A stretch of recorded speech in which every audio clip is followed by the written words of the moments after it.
Déjà. Alors par contre, si vous connaissez la chanson, et si vous voulez la chanter avec moi, loin dans l'infini s'étendent de grands prés marécageux, pas un seul oiseau ne chante dans les arbres secs et creux. Ô terre de détresse, où nous devons sans cesse piocher, piocher, oui, dans... Après, je ne sais plus peut-être.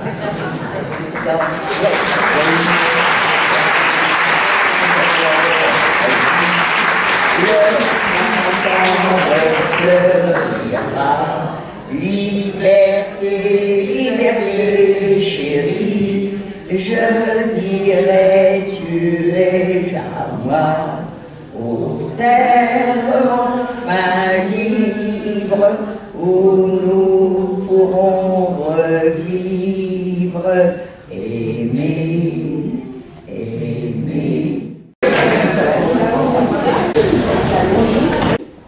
Parce qu'il y a eu bien des films ces dernières semaines, mais la salle n'était pas aussi pleine.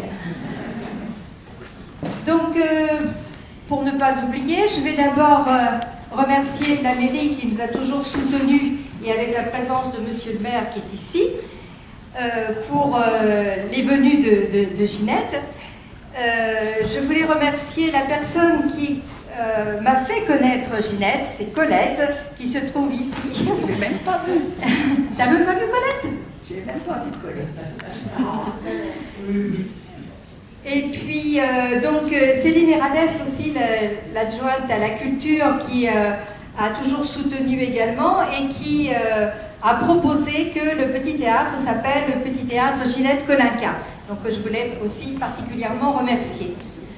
Je voulais remercier également Nico, qui s'occupe de la projection des films ici, et qui a accepté tout de suite ce projet, puisque vous savez que la salle de cinéma, c'est Cinéode qui s'en occupe, donc il fallait demander à la personne qu'il fallait. Je vais essayer d'oublier personne. Je voulais d'abord vous présenter nos deux réalisateurs, Antoine Ifo, Caroline Prota et Julien Berda, qui est le cadreur de ce film. On avait également Léo, mais Léo a été pris là pour du travail et malheureusement ne peut pas être là aujourd'hui. Sachez quand même que c'est la première de projection. L'avant-première a été au Mémorial de la Shoah, et puis c'est la première fois que ce film passe dans une salle de cinéma. J'avais également quelques autres personnes à remercier. Je voulais remercier le service culturel Anthony et Judith, qui se sont aussi bien occupés et de la promo et des informations. Qu'est-ce que j'ai oublié? Remercier surtout Ginette, qui est présente, toujours avec son sourire.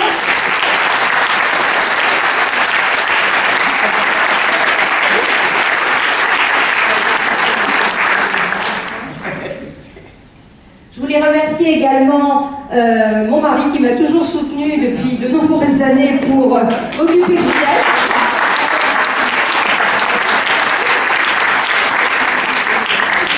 La belle-mère, non?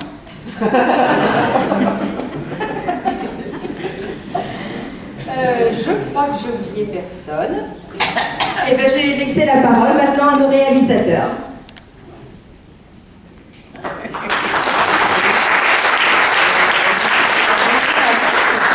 On est très contents d'être là, tous les trois. Bon, il y a Léo qui pense à nous et à vous. On t'entend pas. On m'entend pas? Ah, bon, je vais parler plus fort. Donc, je voulais vous remercier d'être là. On est très contents d'être à Volpeni parce que c'est une ville qui a beaucoup compté dans les tournages. On a beaucoup tourné ici.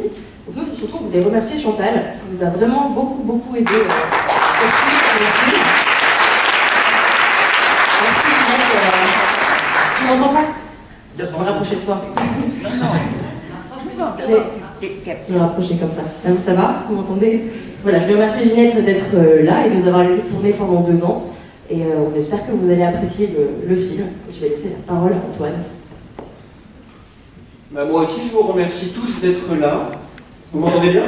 Vous m'entendez bien? Et vous dire que on est vraiment ravis de pouvoir présenter notre film du coup pour la première fois, hein, puisqu'on a eu l'avant-première au Mémorial. On est vraiment ravis de vous le montrer et que chaque scène que vous allez regarder, c'est le fruit d'un long travail qui a duré 2 ans, qui a été extrêmement intense en émotion, en travail, en temps. Et donc on est vraiment, encore une fois, ravis et merci à tous d'être venus aussi nombreux pour nous voir.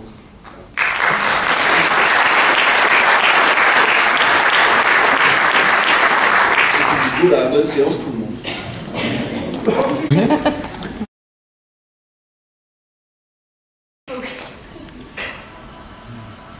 J'espère que vous n'allez pas tous pleurer quand même. Hein, parce que... Il y a ton fauteuil qui t'attend. Ah bon, le fauteuil. Là, c'est moins drôle. Là, c'est moins drôle. Attends, ça. Et... Aïe. Là, je fais moins jeune en montant les escaliers. Mais là, j'ai peur. Hein. Il n'y a pas de rampe. Vas-y, Caro, tu te mets de l'autre côté. Et puis, allez, hop là.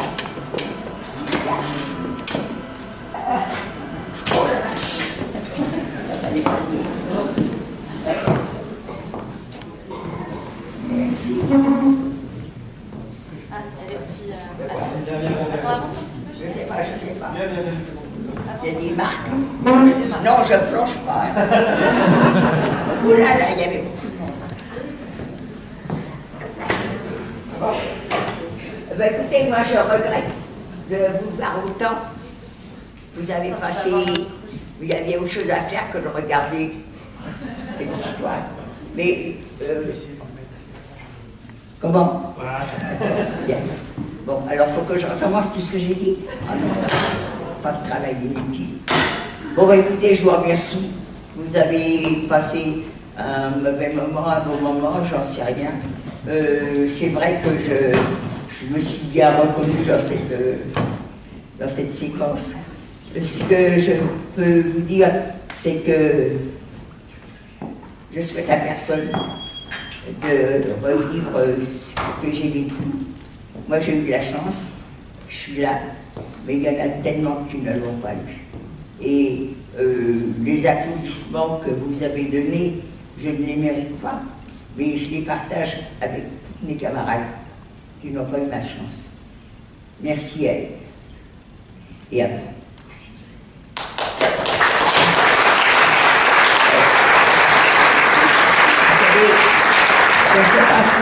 Je ne sais pas trop quoi vous dire. Les paroles, d'ailleurs, je crois que je le dis dans ce reportage, c'est rien les paroles. On ne peut pas se rendre compte, il n'y a pas de mots. Et tout ça, c'est vrai, et je le redis encore, le départ, c'est la haine. C'est mon cheval de bataille, ça. Dans toutes les écoles où je vais, à tous les jeunes, attention, attention, attention. Tout ce qui est arrivé, c'est parce qu'un monsieur qui s'appelait Hitler détestait les Juifs. Alors, pourquoi qu'il les détestait? On n'en sait rien. Moi, on m'a dit, c'est parce qu'il avait un grand-père qui était juif et qui était très sévère avec lui. Alors voilà, il n'aimait pas les Juifs à cause de son grand-père. On m'a dit aussi, il avait une nounou qui le gardait, il l'adorait. Et puis, il a 4 ans, 5 ans, d'un seul coup, il n'a plus de nounou. Elle ne lui a même pas dit au revoir, elle ne lui a même pas dit qu'elle partait, et il ne la revoit plus. Alors, paraît-il, voilà. Mais c'est des blagues, on n'en sait rien. Maintenant, moi, j'aimerais bien rencontrer quelqu'un qui me dise exactement pourquoi. Alors, vous savez que quand on n'aime pas les Juifs, on dit qu'on est antisémite. Eh bien, moi, j'aimerais un jour trouver quelqu'un qui me dise « Moi, je n'aime pas les Juifs ». Eh bien, il a le droit. on n'est pas obligé d'aimer tout le monde, mais qu'on me dise pourquoi. Alors si dans la salle, il y a quelqu'un, là je vois rien, qui n'aime pas les juifs, ben, il ne veut pas le dire en public, je le comprends, mais qui viennent et qui me disent gentiment, ou pas gentiment, on ne peut pas prendre gentiment quelqu'un qui vous dit j'aime pas, je vous aime pas, mais ça fait rien, on veut bien l'entendre, et qui me disent pourquoi on est détesté comme ça. J'en sais rien. Moi, j'en sais rien, j'aimerais le savoir. Alors, une fois, je suis... Non, s'il y a du vin dedans, je veux bien, mais de l'eau... Merci. Alors, une fois, je suis au mémorial et je parle devant les jeunes et j'ai posé la question. Et devant moi, il y avait un petit jeune homme, il n'osait pas, je voyais bien qu'il remuait la main. Toi, je vois que tu as une réponse. C'est pas, ce ne sont pas mes parents. Mais je dis, ça m'est égal. Je demande si quelqu'un connaît quelqu'un qui n'aime pas les juifs. Eh bien, il dit, oui, moi je le connais. Bon, eh bien, si tu connais, tu me dis. Pas mes parents, mais ça m'est égal que ce soit tes parents, la concierge. Si tu connais quelqu'un, tu me dis, et en même temps, tu me dis si tu connais la raison. Oui, eh bien oui, je connais, ce sont mes grands-parents. Bon, tes grands-parents, ils ont le droit, ils n'aiment pas les juifs, on a le droit de ne pas aimer quelqu'un, mais explique-t-on dit pourquoi? Ah ben oui. Ah bon? Eh bien alors, est-ce que tu peux me le dire? Eh bien oui, parce que vous êtes partout. Ah bon? On est partout? Ou est-ce que tu... Eh bien oui, à la télé, on voit les juifs, au cinéma, c'est des juifs. Ben, je dis, ben, comment tu sais que c'est des juifs, toi? Moi, je vois, on n'a pas de marqué sur nos fronts qu'on est juifs. Ben voilà, c'est des on-dit, et les on-dit, eh bien, ça fait du tort. Eh bien, c'est tout. Alors, c'est vrai, des juifs, il y en a, et que des juifs, il y a des salauds, et puis des juifs, il y en a des très bien, comme il y a des musulmans salauds et des musulmans très bien, comme il y a des catholiques des salauds et des catholiques très bien. On est simplement des êtres humains. Alors, comme on ne peut pas se trier, acceptons-nous, et ça sera formidable.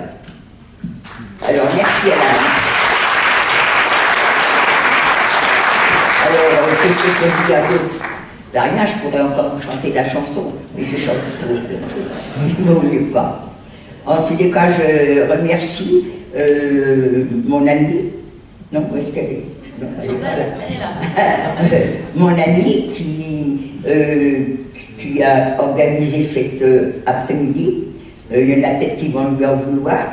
En tous les cas, merci. Voilà. Et puis alors, ces jeunes gens qui ont fait pendant 2 ans, c'est ça, hein? Pendant 2 ans, ils m'ont cassé les pieds là-dessus.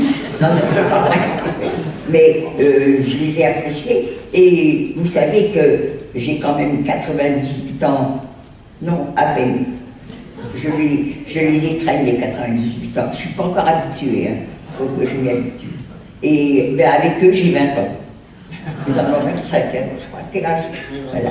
Ils sont vieux, ils ont 25 ans. Ben, quand je suis avec eux, j'ai 25 ans.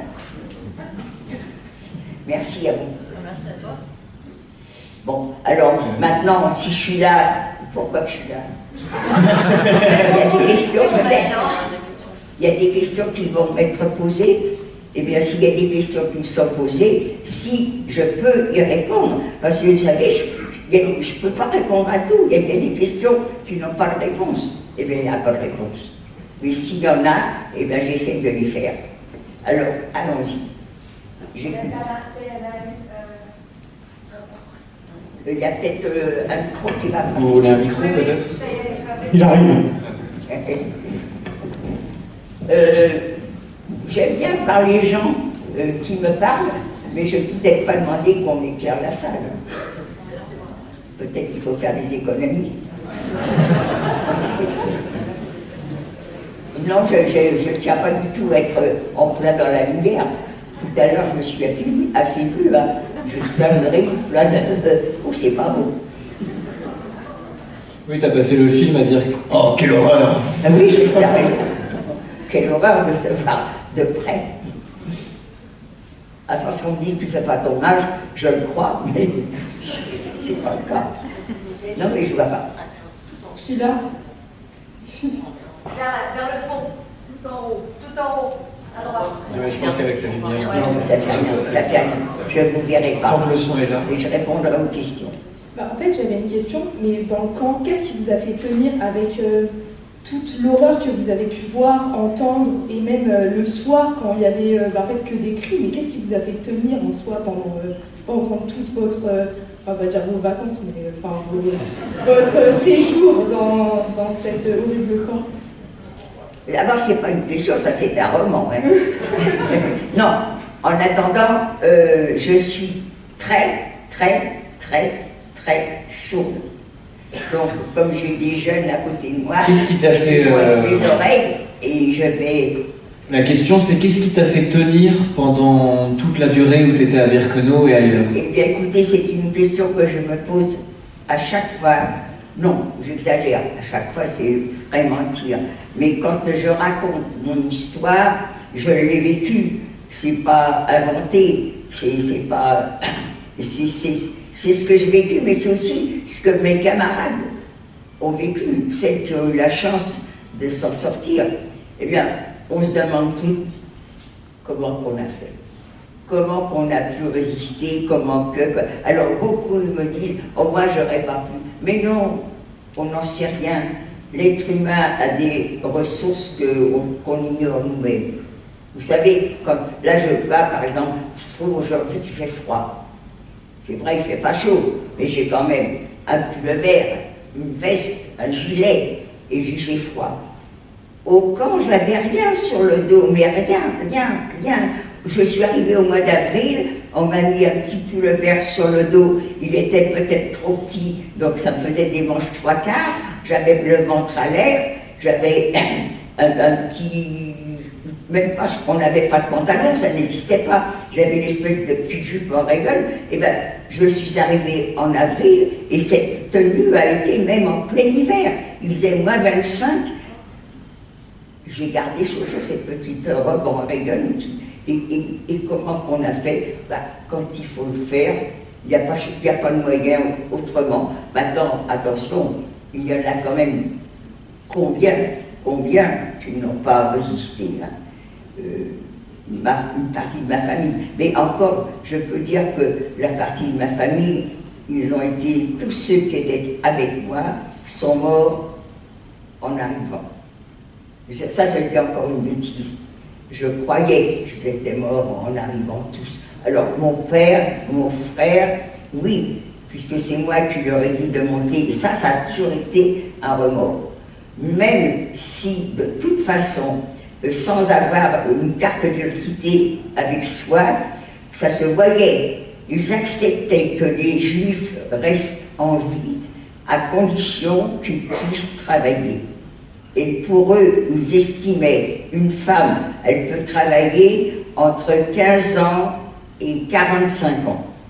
Et les hommes peuvent travailler entre 15 ans et 50 ans. Quand je suis dans des classes, quelquefois, j'arrive et je dis aux élèves, quels sont ceux qui ont moins de 15 ans? Alors, si je suis en troisième, par exemple, ils ont tous 15 ans ou moins de 15 ans. Vous voyez toute la classe qui se lève. Et bien, je leur dis, regardez-vous, vous êtes bien vivants.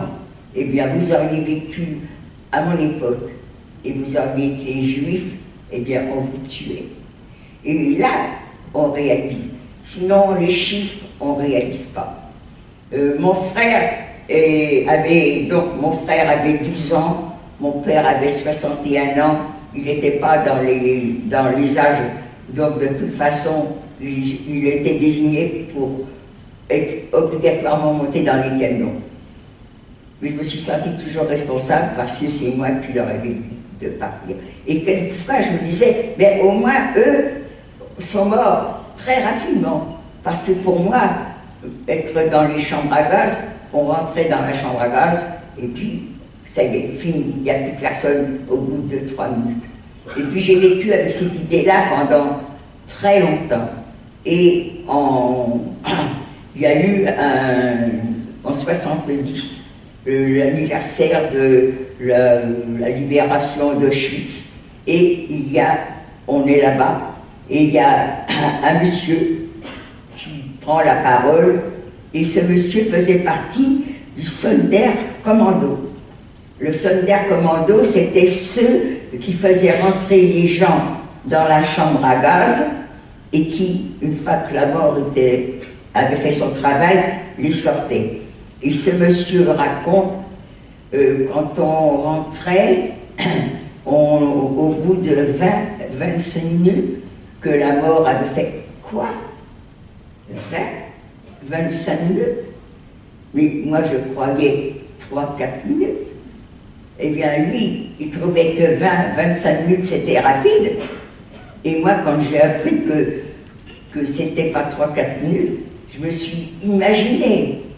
Et puis imaginé dans les chambres à gaz comment ça allait être. Et puis après j'ai eu la chance, peut-être pas la chance, mais de rencontrer un autre monsieur qui lui faisait partie du Sonderkommando aussi. Et lui, il raconte comment il trouvait les gens dans les chambres à gaz, grimper les uns sur les autres. Les plus forts pensaient qu'en montant sur les épaules des plus faibles, ils auraient plus d'air et ils ne seraient pas morts. Et il paraîtrait que, alors là, j'aime mieux ne pas donner de détails, parce que c'était, paraît-il, pas beau à voir. Voilà. Et on a tué les gens uniquement parce qu'ils avaient la malchance de naître juifs. J'espère que plus jamais, jamais, jamais, on verra des choses comme ça. Et pour ça, il faut compter justement sur vous qui nous écoutez, les enfants qui nous écoutent. Et ce plus jamais ça deviendra réalité, j'espère. Merci. Ce qui t'a fait tenir aussi dans le camp, ce que tu racontes beaucoup, c'est que tu parles beaucoup de la chance. Tu en parles assez souvent, toi, quand tu étais dans les baraques et tu te demandes parfois comment tu as tenu, tu dis souvent c'est de la chance. Oui, mais je ne fais que répéter ça. Moi, je n'ai eu aucune protection.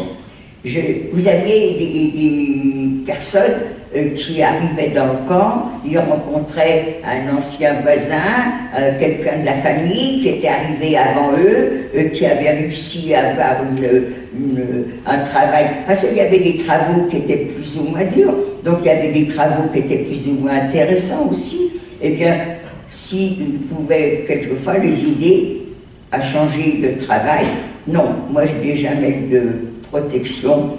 J'ai toujours travaillé, la majorité des déportés, on appelait ça le Ostkommando, on était là pour améliorer l'aspect du camp. Quand les premiers qui sont arrivés en 41-42 étaient dans la boue, étaient dans la terre, petit à petit, on a créé des routes, on a créé c'était devenu quelque chose de plus habitable.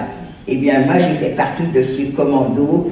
J'ai cassé des pierres. Quelquefois, je me dis, mais c'est pas possible, c'est pas vrai, on peut pas casser des pierres. J'ai cassé des pierres. J'ai cassé des pierres, pourquoi? Parce qu'il fallait charrier ces pierres pour les mettre dans des chariots. Ben, quand la pierre est tellement grosse que vous ne pouvez pas la porter, il faut bien faire quelque chose. Mais vous dites, c'est pas possible, ça ne se casse pas des pierres. Alors, est-ce que je raconte des mensonges? Non, je ne raconte pas des mensonges, j'ai cassé des pierres. Peut-être que ce n'était pas du granit, peut-être que c'était ce que je sais. En tout cas, je sais que j'ai cassé des pierres, j'ai transporté des pierres, les rails. Tout à l'heure, on voyait le train, on voyait les rails. Oui, j'ai porté les rails pour les installer. Ben, les rails, c'est en acier. Quand vous les portez l'été avec la chaleur, mais vous avez vos mains qui brûlent sur ces rails. Et si c'est l'hiver, elles collent sur ces rails avec le froid. Oui, ben j'ai fait ça. Et puis je suis là. La chance. Je n'ai que ce mot-là dans la bouche, moi. La chance, la chance, la chance. Voilà. Mon père n'a pas eu cette chance, mon petit frère n'a pas eu cette chance, mes oncles n'ont pas eu cette chance, mes beaux-frères n'ont pas eu cette chance. Moi, je l'ai eu. Et je raconte. Mais je n'ai pas raconté tout de suite. Hein. Ça, pour moi, le jour où j'ai appris que la guerre était finie, je disais jamais, jamais je ne parlerai de cette période. J'ai eu la chance d'être entrée, on n'en parle plus. Et je voulais faire enlever le numéro qui était sur mon bras. Mon numéro 78 599. À quoi correspond-il? Je ne sais même pas. Est-ce que je suis la 78 599? Est-ce que, en tout cas, mon convoi, on est tous des 78 000. Eh bien, j'ai eu la chance de... Alors, quand j'ai appris que la guerre était finie, j'étais en Tchécoslovaquie. On nous avait traînés jusqu'à Theresienstadt. Je suis dans ce camp de Theresienstadt. J'ai eu la chance de terminer là, et comme j'étais malade, eh bien, j'ai été soignée. Moi, je n'ai pas été rapatriée comme tous les déportés le 8 mai. Le 8 mai, c'est la libération des camps. Eh bien, moi, je n'ai pas été libérée le 8 mai. Enfin, si, mais j'ai été soignée et j'ai été rapatriée le 6 juin 1944. Je me rappelle, j'étais à... tu vois le dit où j'étais? T'étais à Lyon? Non, j'étais pas à Lyon. J'étais à l'hôtel Lutetia?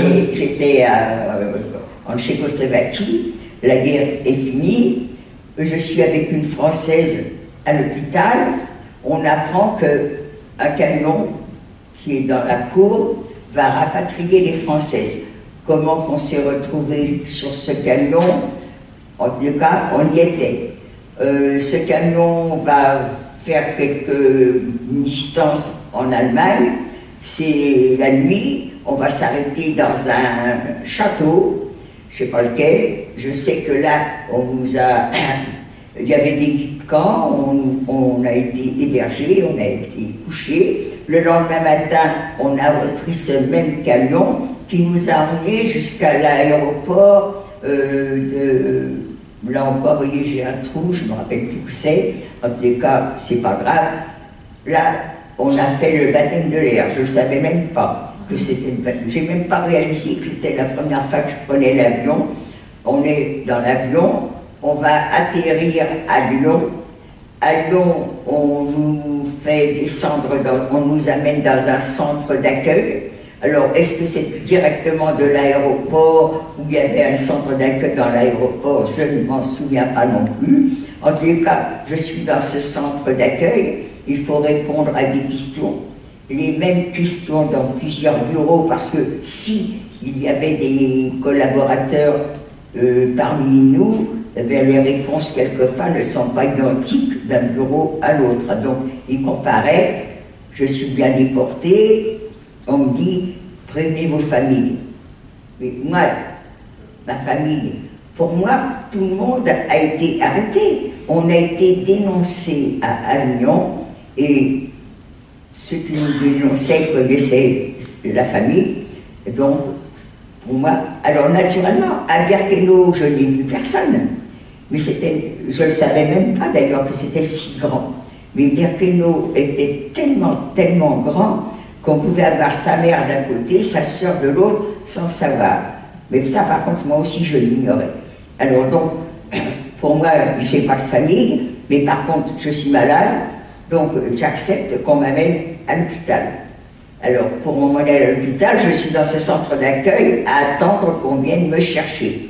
Et les gens venaient nous voir avec des cadeaux, avec des photos. Est-ce que vous l'avez vu? Est-ce que vous l'avez rencontré? Est-ce que...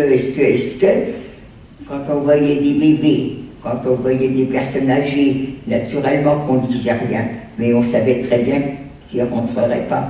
Et il y a une dame qui va peut-être me demander quelque chose, ou il y en a qui nous amenaient de la nourriture, de l'argent. Je ne sais pas ce qu'elle va faire, en tous les cas, elle est là, et elle s'approche de moi, et elle s'arrête devant moi, et elle me reconnaît comme étant de la famille. Mon nom de jeune fille, c'est Cherkesky. Elle me reconnaît comme étant une fille Cherkesky. Ben oui, je suis une fille Cherkesky. Elle m'apprend que ma mère et mes sœurs n'ont pas été arrêtées et elles ont récupéré l'appartement que nous avions à Paris. Parce que quand les Juifs quittaient leur appartement, les appartements étaient complètement vidés, et puis le propriétaire qui a un appartement vide, eh ben, il le loue à qui il veut. Et j'ai appris après que mes sœurs avaient pu récupérer notre appartement parce que ceux qui l'avaient loué après nous étaient des collaborateurs. Ils avaient fait de notre appartement un bureau d'embauche pour envoyer les gens travailler, on les appelait, j'ai un trou, ceux qui travaillaient pour les Allemands. Donc c'était des collaborateurs, donc on a pu récupérer. Donc moi je suis arrivée et j'ai appris que mes sœurs, alors naturellement, comment que je les ai prévenus que j'étais vivante à Paris, je n'en sais rien, je ne m'en rappelle plus, mais peut-être que il y avait on m'avait donné un numéro de téléphone, j'en sais rien, franchement je ne me rappelle pas. En tous les cas, j'ai prévenu mes sœurs que j'étais à Paris et qu'elles viennent me chercher à l'hôtel Laetitia. C'était là qu'il y avait un grand rassemblement de tous les Juifs qui rentraient, pas que les Juifs, hein, les prisonniers de guerre aussi. On devait tous se retrouver à l'hôtel Laetitia, c'était un grand hôtel de luxe qui avait été réquisitionné. Et j'ai téléphoné, quand j'ai appris que mes sœurs étaient vivantes, je ne sais pas comment je les ai prévenues, je ne me rappelle plus, peut-être qu'il y avait le téléphone, je n'en sais rien. En tous les cas, je leur demande de venir me chercher, elles ne sont pas là, je n'ai pas la patience d'attendre, et il y a des autobus qui nous amenaient dans les quartiers où on voulait aller. J'ai pris celui qui est dans mon quartier, je reconnais les lieux, je reconnais la rue. Avant, elle s'appelait la rue d'Angoulême, mais elle a changé de nom, elle s'appelle la rue Jean-Pierre Timbaud. Je la descends, je reconnais l'immeuble, maintenant je ne pourrais plus faire ça. Les portes sont fermées, il faut des codes pour entrer dans les immeubles maintenant. Mais là, pas besoin de code, la porte est ouverte, je rentre, et c'est la concierge qui est dans la cour. La concierge qui était là il y a 3 ans, elle me reconnaît. Tout au moins, elle croit me reconnaître. Et elle me prend pour mon frère. « Oh, Gilbert !» Ben non, c'est pas Gilbert, c'est Ginette. Gilbert aurait eu 13 ans et demi, moi j'en avais 20 et demi. Et seulement, on m'avait rasé, et je me rappelle qu'on m'avait mis sur le dos une veste de soldat, et j'étais en tenue de pyjama d'hôpital, et c'était en pyjama, donc c'est vrai, j'avais rien de féminin. Ta mère est là-haut, je monte, c'est ma mère qui ouvre la porte, on est dans les bras l'une de l'autre. J'ai toujours dit, moi c'est sûr, je suis certaine, je ne sais pas ce que c'est que pleurer. Donc, je n'ai pas pleuré. Mais ma mère, la surprise, vous savez, à l'époque, il n'y avait pas la télévision. Ma mère ne savait pas comment étaient les déportés quand elle rentrait. Elle n'allait pas au cinéma, donc c'est pas... Elle ne voyait rien, et quand elle m'a eu dans les bras, est-ce qu'elle a réalisé que j'étais très maigre ou pas? Je n'en sais rien non plus. Hein. Donc j'arrive, mais je suis très très fatiguée, il y a un canapé dans le fond de la pièce, elle m'y emmène, et qu'est-ce qu'elle me dit? Demain matin, on doit me donner des nouvelles de papa et de Gilbert. Des nouvelles de papa et Gilbert. Vous vous rappelez, dès qu'on est arrivé, j'ai dit à papa et Gilbert de monter sur les camions, et tout de suite, j'ai su qu'en leur disant ça, je les avais envoyés à la mort. Donc maman ne peut pas avoir des nouvelles de papa et Gilbert. Si on lui donne des nouvelles, c'est les gens qui l'ont rencontré en prison à Avignon, qui les ont rencontrés à Drancy, mais après, on ne peut plus, c'est fini, il n'y a pas de nouvelles. Donc, quand j'entends ça, je suis en colère presque après maman, qui va croire des choses comme ça. Mais non, non, maman, tu verras pas papa Gilbert, on les a gazés, on les a brûlés. C'est des termes, maintenant, même si vous ne savez pas ce que c'est que la déportation gazée et brûlée, vous avez des gens maintenant qui choisissent ce genre de mort.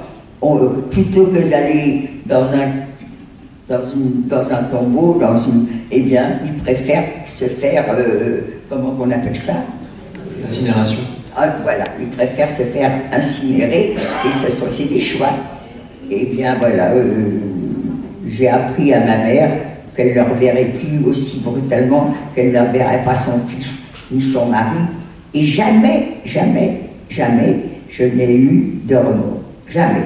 J'ai rendu service à ma mère, au moins, elle n'a pas à attendre à chaque coup de fil, ça y est, c'est eux, ils rentrent. Non, maman, ils ne rentreront pas, on les a assassinés. Et puis, j'ai vécu 8 ans avec ma mère, jamais, jamais, jamais, elle ne m'a fait de reproches pour me dire, tu ne te rends pas compte comment tu m'as annoncé que je ne reverrai plus ton père ni mon fils. Non, je ne m'en rends pas compte, c'est vrai, je te l'ai dit. Hein. Jamais elle m'a fait des reproches. Tu m'as annoncé ça tellement brutalement, j'aurais pu avoir un choc cardiaque. Non, c'est vrai, je lui ai annoncé ça brutalement, même en colère, j'étais même en colère. Et puis voilà, à mon tour, maman décède, je reste 1 an, 2 ans, seule.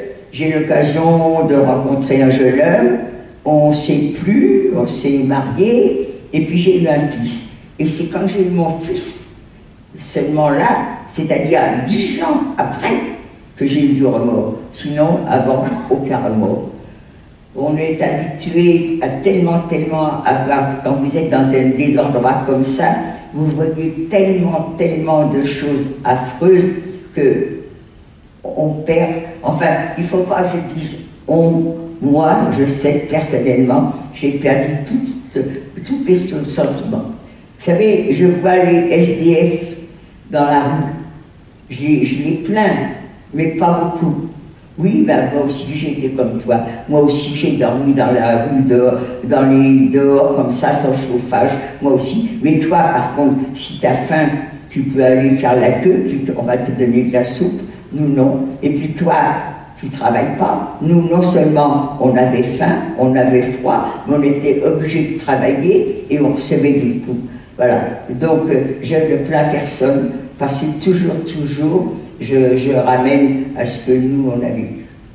Alors, c'est quelquefois embêtant, ça, de ne pas avoir de sentiments. Bon, bah, c'est tout. J'ai autre chose à vous raconter. C'est pour répondre à votre question. À vous, les questions. Je suis dans mes souvenirs et souvent, je m'égare dans mes réponses. Est-ce qu'on a une autre question?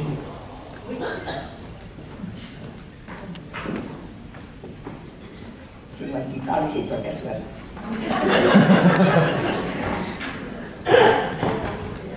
Merci.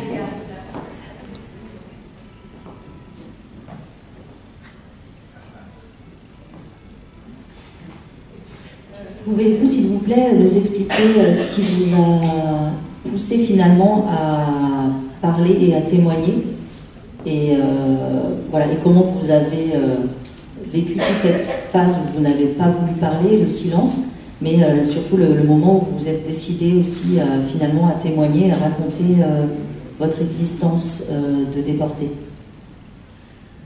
Pourquoi tu n'as pas parlé et surtout pourquoi est-ce que tu as fait le choix à un moment donné, après 50 ans, de sortir du silence? J'ai jamais fait le choix, c'est le hasard qui a voulu que je commence à parler. Mais j'avais décidé de ne pas parler parce que je ne voulais pas attrister ma famille. Je suis toute seule à être rentrée de toute ma famille. Les cousins, les cousines, les oncles, personne n'est rentré que moi. Et je vais raconter tout ce que j'ai supporté. Et moi, je suis là, mais eux ne sont pas là revenus. Alors, pourquoi les attrister? Donc, le jour où j'ai appris que la guerre était terminée, j'ai su que jamais je ne parlerais. Et je n'ai pas parlé pendant très longtemps. Et puis, la guerre, je suis rapatriée, j'ai été pas tout de suite au travail, parce qu'il a fallu quand même presque 2 ans pour que je me remette de tout ce qui s'était passé. Et puis au bout de 2 ans, j'ai repris le travail, et pour moi, terminé, on parle plus de cette période. Alors, le tatouage sur le bras, ça, dès que j'ai su que la guerre était terminée, je pensais que, du fait que j'étais malade, j'allais subir une opération, et je me voyais dire au chirurgien, pendant que je suis sur le billard, profitez-en, je suis endormi, enlevez le numéro. J'ai été malade, mais j'ai jamais été opéré. Le numéro était sur mon bras. Je ne l'ai jamais dénudé mon bras pendant des années, des années, des années. Mais quand il faisait chaud, quand j'étais à la plage, quand j'allais à la piscine, un petit pansement qui cachait ce numéro. Et au bout de quelques années, et quand je dis quelques années, je peux dire presque une dizaine d'années, si ce n'est pas une quinzaine, je m'en souviens plus exactement, j'ai repris une place de marché et je suis avec la cliente, je lui rends la monnaie et comme la blouse est avec des manches 3/4, elle aperçoit quelques chiffres. Vous aviez peur d'oublier votre numéro de téléphone.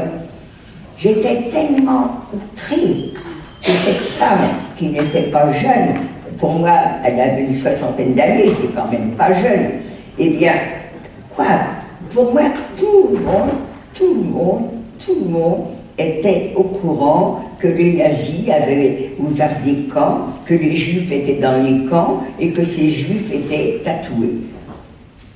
J'ai toujours cru ça et j'ai appris que ce n'était pas le cas. Il n'y a pas tellement longtemps, j'ai appris qu'il y a uniquement qu'à Birkenau qu'on tatouait les gens. Mais il n'y a vraiment pas longtemps que je le sais. Jusque-là, je croyais que tous les déportés, on était tatoués. Donc cette femme qui m'a dit que c'était mon numéro de téléphone, j'étais tellement outrée qu'à partir de ce moment-là, je lui ai montré mon numéro. Eh bien, je peux vous dire, quand je parle de ça, c'est, oh là là, il y a au moins 30 ans maintenant, si c'est pas plus. Hein. Jamais, on ne m'a dit, Madame, je vois que vous avez un numéro sur votre bras, ça veut dire que vous avez été dans les camps. Est-ce que les gens n'osent pas en parler? Peut-être, mais moi je crois plutôt parce que les gens ne le savent pas. Je crois que les gens ne le savent pas. Si vous avez personne qui a été déporté dans votre entourage, ben, vous avez passé la guerre, il y en a qui ne se sont pas rendus compte qu'il y avait la guerre. Il y en a même qui ont fait fortune pendant la guerre. Mais ceux qui étaient comme les juifs, les communistes, qui ont été traqués, là, peut-être ceux-là se sont rendus compte qu'il y avait la guerre parce que les nazis les traquaient. Mais sinon, les autres, ils ont passé la guerre. Ah oui, on n'avait pas ce qu'on voulait pour manger, mais qui n'avait pas un cousin dans la campagne ah ben, on pourra amener du beurre. Il y avait il y en a qui mangeaient très bien pendant la guerre. Et donc voilà, donc il y avait quand même des personnes qui n'étaient pas au courant, et moi je croyais que tout le monde était au courant. Et alors, tu disais aussi que tu ne voulais pas raconter parce que tu ne voulais pas que... Non, mais faire comme ta mère avec la grosse... J'allais pas raconter à ma mère, à mes sœurs, ce que j'avais vécu, alors que personne, tous ceux qui étaient déportés avec moi, aucun n'était revenu. Alors, moi je sais que papa, par exemple, papa et mon petit frère ont été dans les chambres à gaz, donc je sais comment ils sont morts, tout en ne sachant pas d'ailleurs. Enfin bon, tandis que les autres, comment ils sont morts? Sous les coups des capots, sous par un travail qui était très dur, on ne sait pas. Ils sont morts. Ça, on le sait, puisqu'ils ne sont pas là, et ça s'arrête là. Donc, j'ai jamais voulu raconter ce que j'avais vécu, et si seulement... Vous savez que j'ai des nièces qui me disent, tes sœurs auraient aimé que tu leur racontes ce que tu as... Non, je n'allais pas leur raconter ce que j'avais vécu parce que papa n'était pas revenu, parce que j'avais une sœur aînée qui n'était pas revenue, je n'allais pas raconter et j'ai pas raconté. Voilà. Alors maintenant, par contre, je raconte. Qu'est-ce qui a déclenché À quel moment tu as fait le choix de commencer à parler? Qu'est-ce qui a déclenché C'est le film de... Comment il s'appelle? Steven Spielberg. Voilà. Vous avez vu dans le petit documentaire qu'il y a un monsieur qui vient me voir et il avait été envoyé par Spielberg qui avait gagné beaucoup d'argent avec ce film et qui n'a pas voulu le garder pour lui. Alors il a monté une fondation et il a envoyé des cinéastes interroger les déportés survivants qui voulaient bien parler. Et un jour, j'ai reçu un coup de fil, un monsieur, moi c'était un jeune, dans ma petite tête j'étais jeune, qui me harcelait, il m'a harcelé.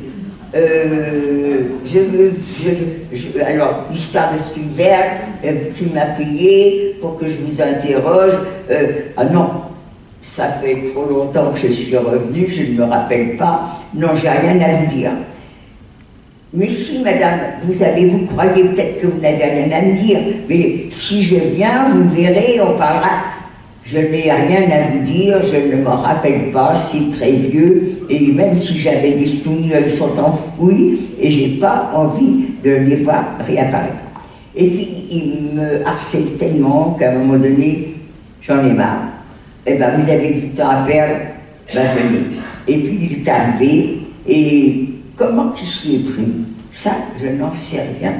Mais moi qui n'avais rien à dire, eh bien là, alors, ils nous enregistraient, ils envoyaient l'enregistrement en Amérique, et les Américains, un mois après, nous renvoyaient la cassette de ce que l'on avait raconté. Eh bien, quelqu'un qui n'avait rien à dire, la cassette, elle dure 3 heures.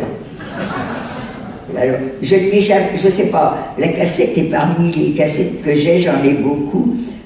Ça serait curieux de réécouter ce que je disais à l'époque. Je disais exactement la même chose que maintenant, mais peut-être avec d'autres termes, d'une autre façon. Mais l'histoire, elle est toujours la même. Hein. Il y a 15 ans ou maintenant, mon histoire, c'est la même. Mais je dis 15 ans, 20 ans. Mais non, c'est 60. Vous vous rendez compte que c'est... Je suis en train de réfléchir. Combien de temps? 75 ans. Combien de temps? C'était en 45. Hein? 45, on est en... Moi, je ne veux même pas compter, je ne sais plus. Mais calculez vous-même. Bon, je ne veux pas. Mais vous vous rendez compte que je vis. Quand je vous parle, j'y suis. Et je suis en train de vivre quelque chose qui a 75 ans de combien? 78. 78 ans d'existence. Et 78 ans, vous vous rendez compte que c'est si vieux? Eh bien, moi, je suis dedans. Je suis en train de vous parler et je vis, et je crois que je vivrai jusqu'à la fin de mes jours. Mais je le vis pas mal, hein. Non, non, ne croyez pas que je suis tout le temps dans la déportation. Pas du tout. Et même quand je le suis, j'ai presque envie de blaguer. Vous voyez, quand je raconte, vous n'avez pas de culotte. Et vous avez la courante. Vous voyez le tableau? Et vous n'allez pas aux toilettes quand vous voulez. On vous y emmène. Il faut que vous vous reteniez. Et bien, voyez le tableau? Comment que ça part? Et bien voilà, la silhouette de Ginette. Et j'ai des camarades, d'ailleurs, je comprends qu'elles me disent ça. Tu étais sale. Remarque, elles étaient comme moi. Hein. Mais c'est sûr que j'étais sale. On ne se lavait pas, on n'avait pas de culotte, on avait la courante, mais non seulement on devait être sale, on devait être crasseuse et on devait cocoter aussi. Vous vous rendez compte l'odeur des femmes qui ne se lavent pas, des femmes qui ne se changent pas, des femmes... Mais ça devait... Vous savez que les nazis nous traitaient de sales cochonnes de juives, moi je prenais ça pour des injures, mais non, c'était pas des injures, c'était la vérité. Mais comme on était toutes sales, on s'en rendait pas compte. Moi je me rendais pas compte. Moi je me suis lavée qu'à Bergen-Belsen. C'est-à-dire que je suis restée 7 mois sans me laver. Et je suis contente, une fois, j'ai lu un livre de Charlotte Delbo. C'est une résistante. Les résistants n'étaient pas à Birkenau. Birkenau, c'était le camp des Juifs pour qu'elles y meurent. Et puis, il y a eu une erreur. Il y a eu un transport de résistantes qui ont été par erreur emmenées. Elles devaient être à Ravensbrück. On les a emmenées à Birkenau. Elles sont restées 3 mois à Birkenau. Et Charlotte Delbo, lui, ses souvenirs, et a écrit ses souvenirs. Et quand j'ai lu son livre, quand elle raconte que quand elle est arrivée à Ravensbrück, elle a enlevé ses bas. Déjà, elle avait des bas, moi j'en avais pas. Eh bien, les ongles de ses doigts de pied étaient tout pourris et partaient avec ses bas. Ben, ça m'a fait plaisir parce que j'ai dit, j'étais peut-être sale aussi, mais il n'y avait pas de quoi. Maintenant, si je me lave pas une journée, j'ai l'impression que tout le monde doit le voir et doit le sentir. Tranquille, je me suis lavée ce matin. C'est ce qu'on est en train de se dire. Moi, je voulais me permettre de demander aux 2 réalisateurs comment ils ont eu l'idée de faire ce très beau portrait de Ginette.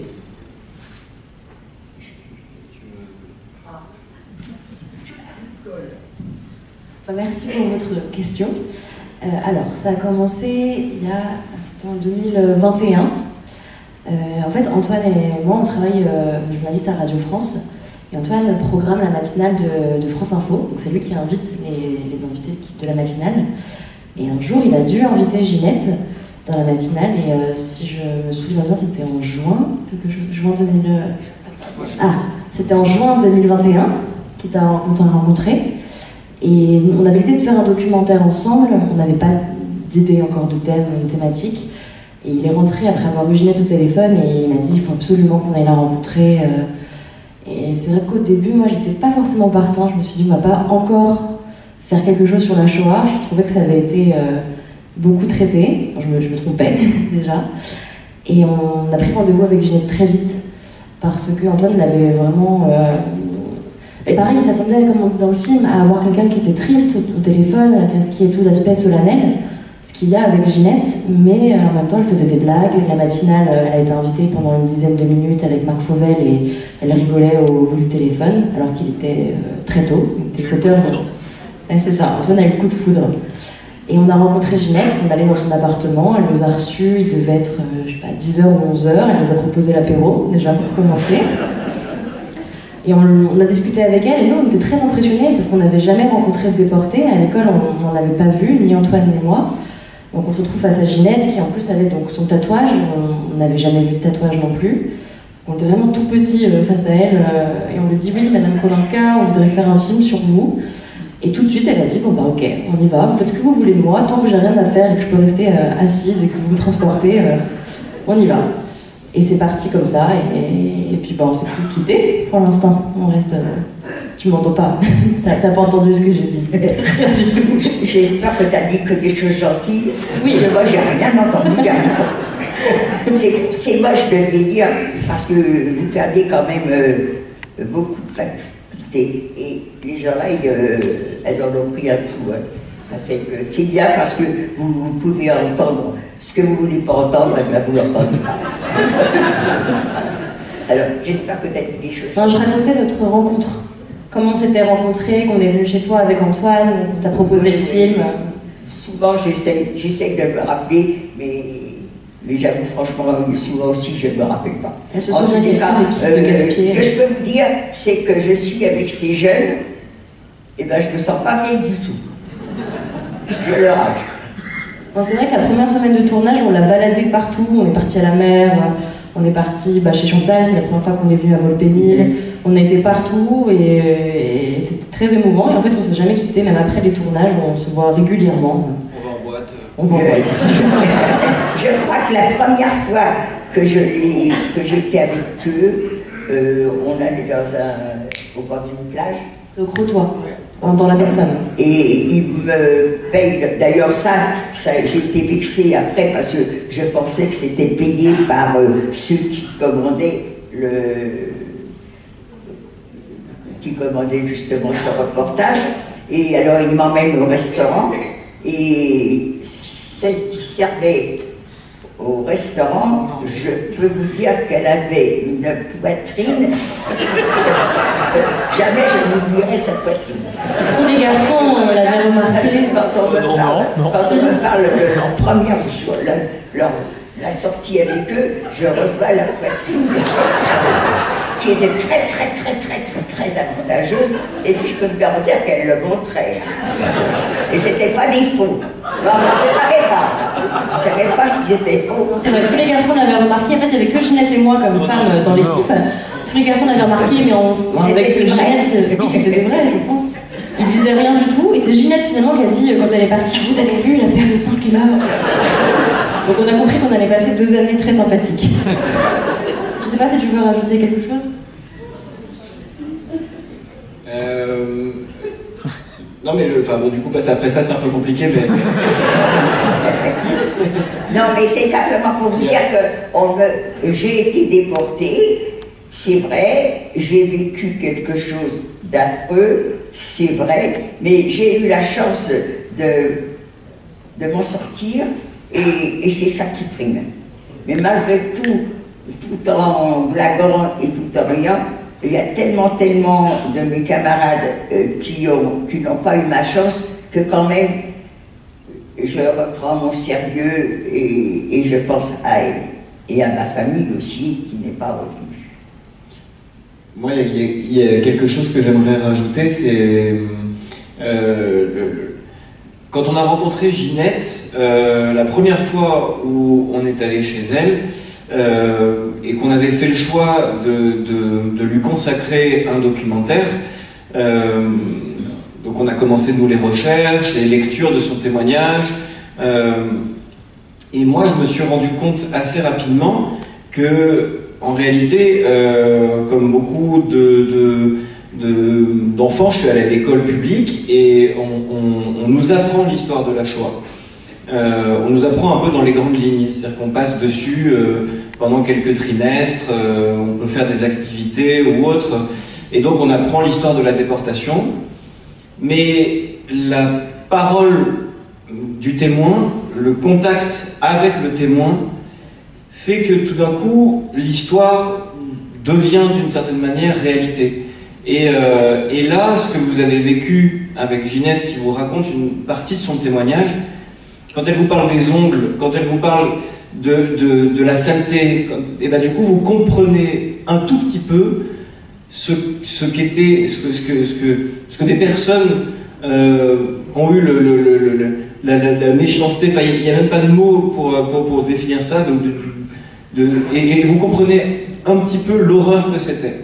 Et on s'est rendu compte, toute l'équipe, assez rapidement, que non seulement on allait passer 2 années extrêmement intéressantes et on allait évidemment rigoler avec Ginette, mais que ces 2 années, elles ont un sens, puisque le fait de pouvoir voir sur un écran le témoin raconter son histoire, c'est un petit peu aussi comme si on était avec Ginette, et du coup, c'est un peu comme si on comprenait un peu mieux aussi l'histoire de la déportation. Donc on a... Enfin, en tout cas, pour nous, ça a été extrêmement enrichissant de faire ces 2 années avec toi. Quand il est en train de parler de paroles comme ça, nous, quand on est arrivé, on a été arrêtés, on pensait aller dans un camp de travail. Un camp de travail, je sais que j'allais travailler dur. Un camp de travail, je sais bien que j'allais pas faire de la broderie ni du tricot. Pour moi, un camp de travail, j'allais travailler dur.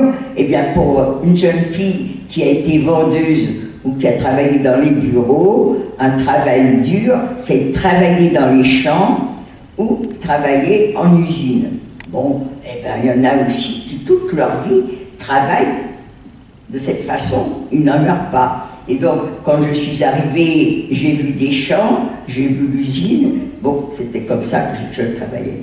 Mais ce que j'avais pas vu, c'est que quand on nous a dénudés, quand on nous a rasés, vous arrivez, on vous déshabille, vous êtes nus. Et bien, je peux vous garantir que quand vous êtes nus, vous n'êtes plus vous.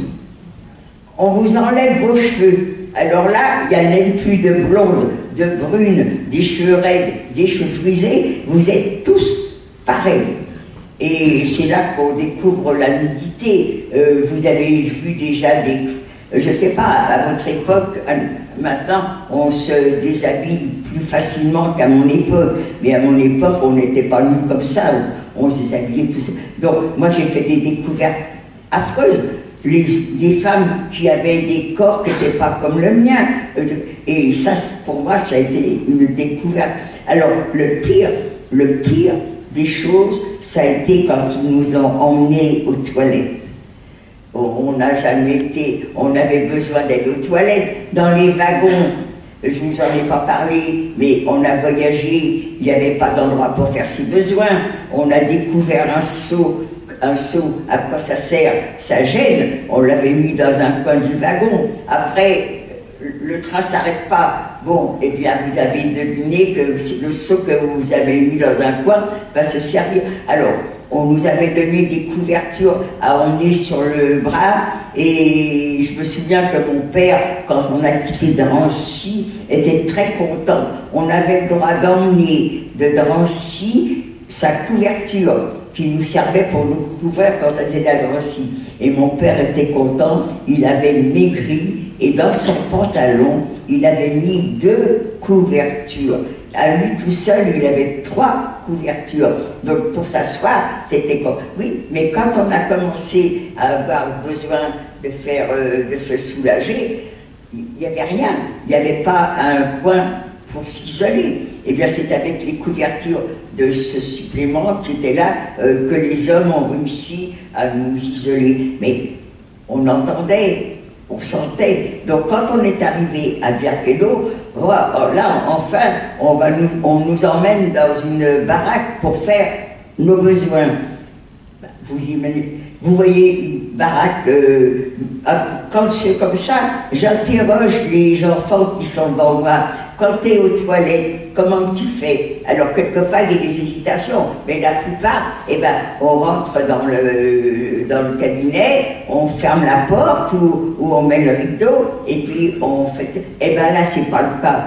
Vous êtes à Birkenau, on vous emmène dans une baraque, et vous êtes là, toutes ensemble, des centaines de femmes à faire leurs besoins côte à côte, dos à dos.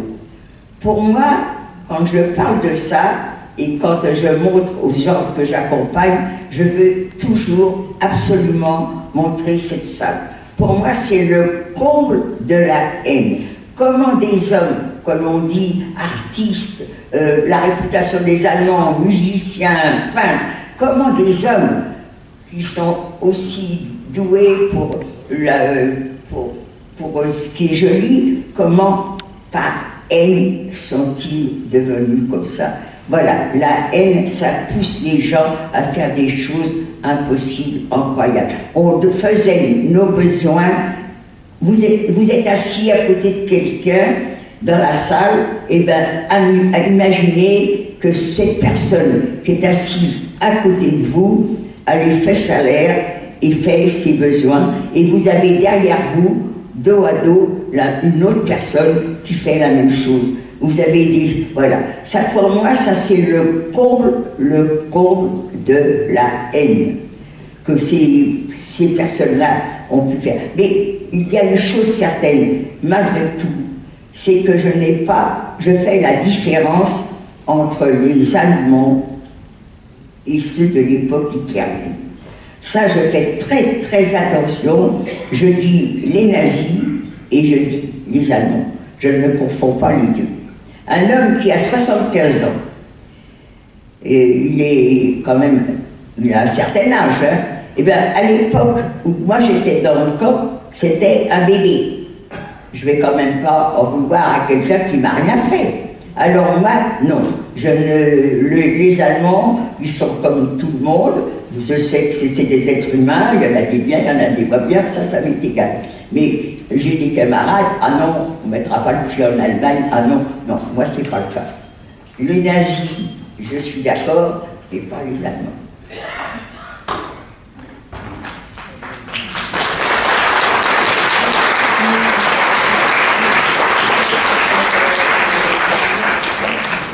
Alors moi, je voudrais dire quelque chose et ensuite poser une question. Je voudrais dire aux deux réalisateurs qu'ils ont fait une œuvre absolument exceptionnelle de filmer Ginette Kolinka et que pour pouvoir effectuer ce devoir de mémoire, effectivement, les personnes qui ont été déportées disparaissent et maintenant le genre de documentaire que vous venez de faire a une place entière et j'espère qu'il va circuler et qu'il aura beaucoup de succès.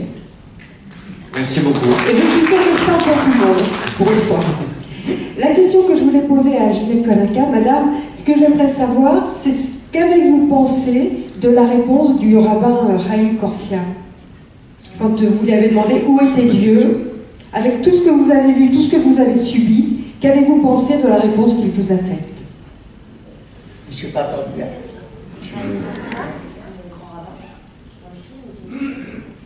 Tu me demandes où était Dieu, moi je te dis où était l'homme. C'est grâce aux hommes. Oui, bah, oui. Qu'est-ce que tu en penses de ça, cette Oui, réponse? eh bien, c'était une réponse. J'ai compris ce qu'il voulait dire, mais n'empêche que je reste quand même avec mon opinion. Où était Dieu? Mais c'est vrai que ce monsieur qui me répondait où est l'homme, c'était un rabbin. Donc il était bien placé, et c'est pour ça que je lui posais la question. Parce que moi je ne suis pas du tout pratiquante. Donc j'avais le rabbin à côté de moi, c'est un copain, et je ne raconte pas d'histoire. Il sait très bien que je ne suis pas pratiquante, et lui, il me dit, ben, Dieu c'est l'homme. Alors voilà, ça, on n'en finit pas. Et on n'a pas de réponse. Mais je continue avec mes opinions. Seulement, vous savez que au camp, chez les Juifs, le vendredi soir, en principe, on ne mange pas ou on fait des prières, je ne sais pas exactement. Je sais que c'est le Shabbat, il y a quelque chose à ne pas faire ou à faire, je ne me rappelle plus. Et il paraîtrait qu'il y en a qui pratiquaient leur religion.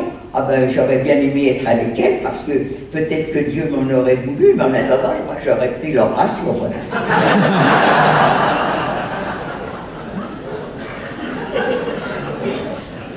Et le grand rabbin, il connaît bien les chansons de téléphone. Le grand rabbin, lui, il connaît toutes les chansons de mon fils. Chaque fois que je le vois, j'ai le droit à tout le répertoire. Est-ce qu'on a le temps de prendre une autre question ou pas? Je ne sais pas si on a eu d'ailleurs. Dans tous les cas, merci à vous tous d'être là. Hein. J'espère que je ne vous aurai pas déçus.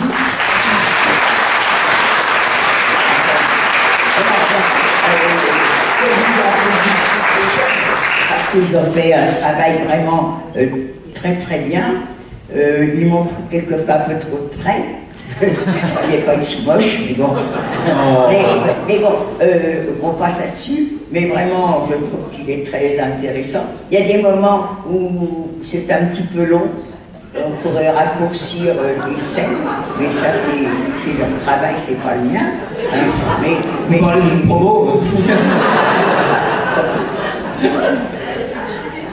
Non, parce que je reconnais qu'il y a des scènes qui pourraient être écourtées, mais sinon c'est quand même pas mal. Je crois qu'on ne trouvera jamais des personnes, des figurantes pour remplacer les déportés. Vous savez, il faudra aller dans la mouroir pour voir comment on était. On était tous très très maigres, on était tous très sales.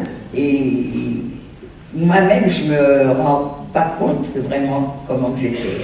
Mais quand je me dis, vous vous rendez compte que pendant tout le temps que j'étais à Birkenau, je ne me suis jamais lavée. C'est quand même minimum 6 mois, entre 6 mois et 7 mois. Quelqu'un qui ne se lave pas, quelqu'un qui reste avec les mêmes affaires, on ne nous change pas, on dort, on travaille avec les mêmes vêtements, mais on devait être tous dégoûtants. Et dans mes souvenirs, je ne vois pas les gens dégoûtants. Alors, la réponse, donnez-la moi, je voudrais bien l'entendre, mais je ne sais pas. Alors, peut-être que tout le monde est sale, alors on ne voit pas la différence entre propre et sale. J'en sais rien. En tout cas, là, vous êtes magnifique. Oui, tu étais magnifique. Là, il y a quelqu'un qui est tout dans la salle, c'est bien. Je suis à cœur à prendre. Et le cœur, hein, pas l'argent.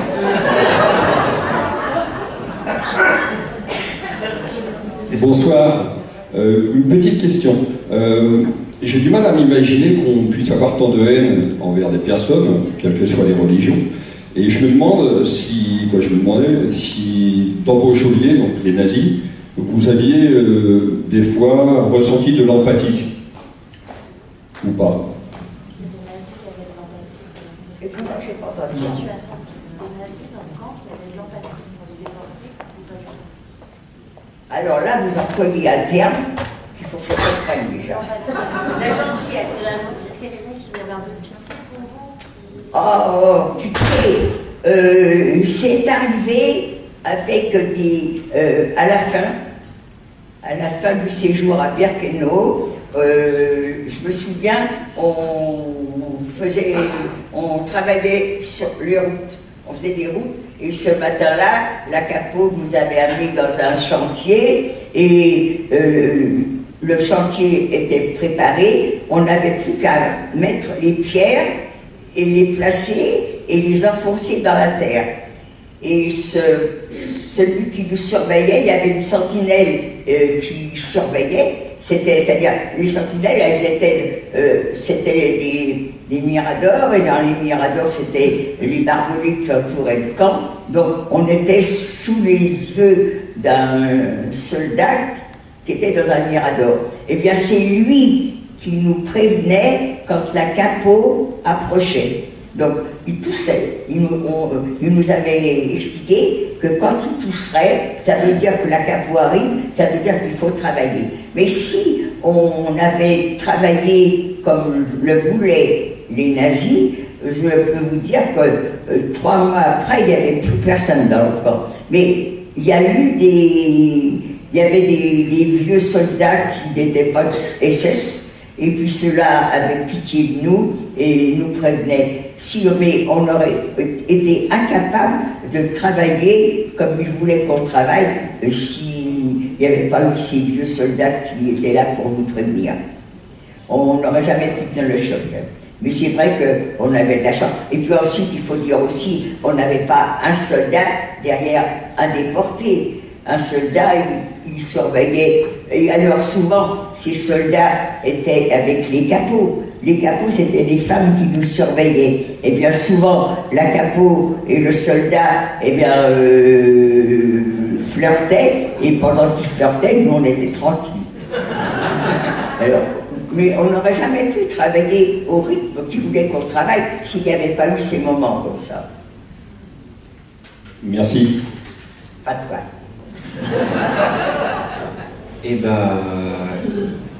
Mais à Bergen-Belsen, ça a été tout à fait différent.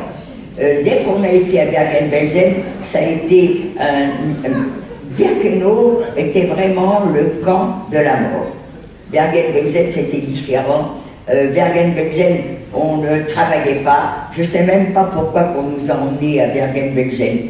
On est resté de novembre 1944 à février 1945 à Bergen-Belsen sans rien faire. Alors, qu'est-ce qu'on faisait toute la journée? Je ne me souviens pas. On ne se promenait pas, il n'y avait pas où se promener, mais je ne me rappelle pas. Et malheureusement, j'ai personne autour de moi qui pourrait me dire ce qu'elle faisait ou ce qu'elle ne faisait pas. Tous les camarades ont disparu. Donc, il y en a encore, il y a encore des survivants. Et les survivantes, elles n'ont pas vécu à la même période que moi. Vous avez, moi, quand je suis arrivée, c'était en 44.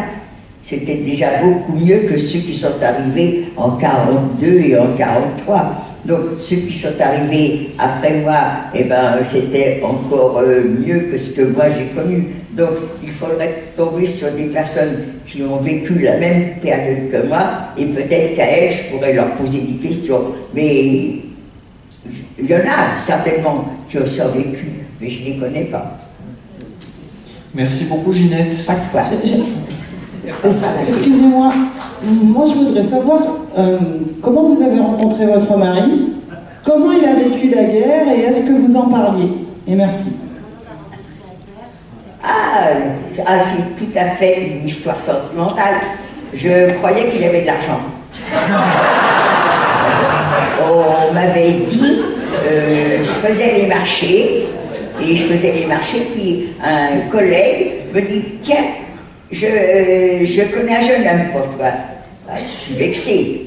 Ton jeune homme pour toi, garde-le pour toi, garde-le pour tes filles. Je suis capable de trouver toute seule. Et il me vante ses qualités. Il est comme ci, il est comme ça, et il travaille, et il fait ci. Et alors, il travaillait au Carreau du Temple et à Saint-Ouen. Et vous savez, les candidatons, les idées qu'on se fait, ça marche. Et moi, les gens qui travaillaient au Carreau du Temple et à Saint-Ouen, eh bien, ils étaient riches. En fin de compte, ils n'étaient que vendeurs. C'était pas du tout ça.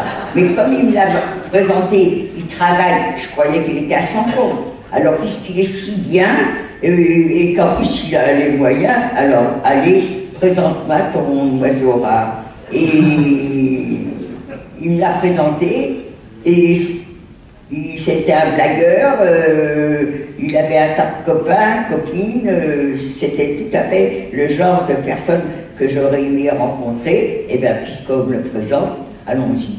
Seulement quand on a dit allons-y, une fois, deux fois, on s'est retrouvés avec des copains, des copines, puis après c'est fini. Lui, il en avait marre des copains, des copines. Alors bon, ben voilà, j'ai eu mon mari, mais par contre, c'est vrai qu'on a vécu 40 ans, mais vraiment très très très bien. J'espère que toutes les jeunes filles tomberont sur un mari comme le mien. Mais au départ, c'est vrai, j'étais vraiment intéressée. Et puis lui, c'était pareil, très certainement. Alors la guerre, jamais. Lui, il a été prisonnier de guerre pendant 5 ans. Et lui, les prisonniers de guerre, beaucoup ont travaillé dans les fermes ou dans les usines. Ils ont remplacé les soldats, les Allemands qui étaient au front. Eh bien, mon mari n'a jamais eu le droit de travailler avec les civils allemands parce qu'il s'était déclaré comme juif. Donc, les juifs, pas de présence avec les civils allemands. Alors lui, il a été bûcheron. Pendant 5 ans, il a fait le bûcheron. Mais c'est tout ce que je sais de lui, vous voyez. Et comme il était bûcheron et qu'il y avait des anamites avec lui, il a appris à faire cuire le riz.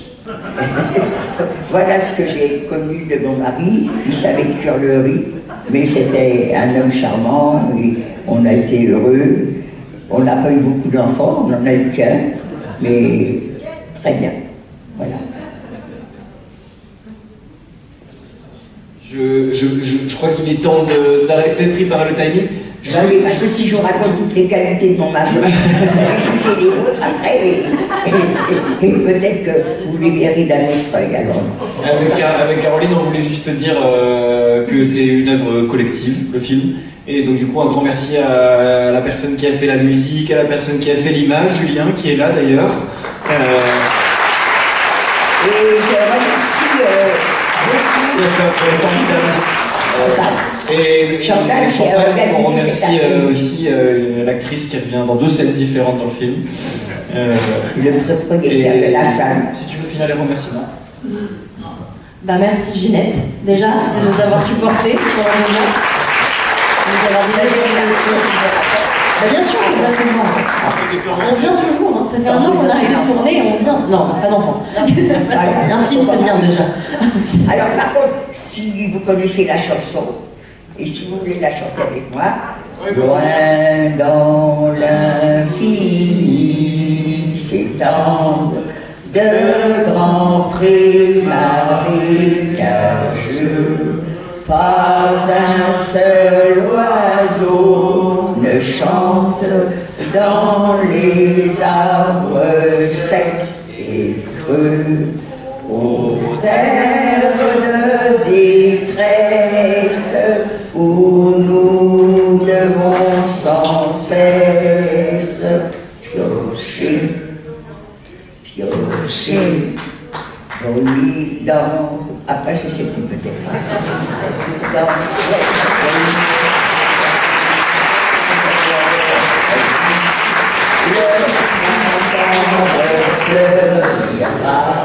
Liberté, liberté, chérie, je dirais tu es à moi, aux terres enfin libres, où nous pourrons revivre, aimer, aimer. Merci à vous.